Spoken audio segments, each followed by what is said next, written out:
बिस्मिल्लाहिर्रहमानिर्रहीम। अस्सलाम वालेकुम। आज मैं पोटैटो चीज़ बॉल्स बना रही हूँ। पोटैटो कटलेट्स हैं, उसके अंदर चीज़ जो है वो फिल करके आप किस तरह से बना सकते हैं, उसकी प्रेजेंटेशन किस तरह कर सकते हैं, वो मैं आपको सिखा रही हूँ। और ये बहुत ही मज़े के एक चीज़ी से पोटैटो बॉल्स होती हैं और इसकी प्रेजेंटेशन जो है वो भी आपको सिखाऊँगी कि आप किस तरह से इसको कर सकते हैं।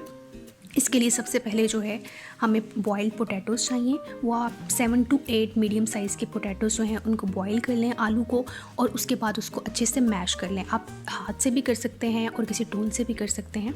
उसके बाद आप इसमें ग्रीन चिली डालेंगे, हरा धनिया डालेंगे, चिली फ्लेक्स, चिली पाउडर, नमक आप वो डालेंगे। इंग्रेडिएंट्स जो हैं वो स्क्रीन पे लिखे हुए आप देख सकते हैं। उसके बाद उसमें आप ज़ीरा ऐड कर देंगे, और अगर आपके पास ओरेगैनो है तो आप ओरेगैनो भी ऐड कर दें, और ब्लैक पेपर भी अगर आपको पसंद है तो थोड़ी सी आप वो भी ऐड कर सकते हैं।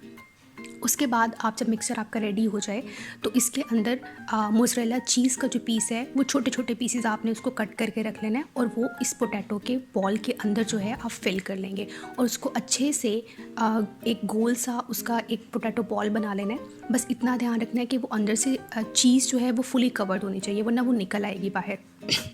उसके बाद आप इसकी स्लरी रेडी कर लें, और इसकी स्लरी में जो है 3 चम्मच मैदा जाएगा, 2 चम्मच कॉर्नफ्लोर जाएगा, और पानी जितना भी आपको इसके लिए रिक्वायर्ड होगा उससे आप एक स्लरी अच्छी सी जो है वो प्रिपेयर कर लेंगे। उसके बाद इस बॉल को आप इसके अंदर कोट करेंगे, पहले मैदे की स्लरी में बहुत अच्छे से कोट करेंगे।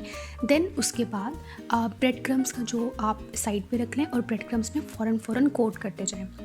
और ब्रेड क्रम्स में जो है इसको बहुत फुली कोटेड करना है, ताकि अच्छे से, एक तो उसकी लुक बहुत अच्छी आएगी, और उसके बाद ये है कि वो जो चीज़ है अंदर से वो चीज़ नहीं निकलेगी मेल्ट होके।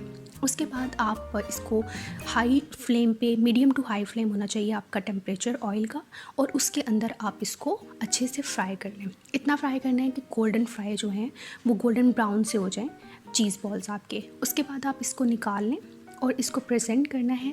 वो आप इसको केचप के साथ जो है वो खा सकते हैं, और इसकी अगर आपको फूड फोटोग्राफी करनी है तो जिस तरह से आप ये देख सकते हैं कि मैंने इसके ऊपर थोड़ा सा हरा धनिया डाल दिया और केचप साइड पे रख दिया, आप इस तरह से करके इसको प्रेजेंट भी कर सकते हैं।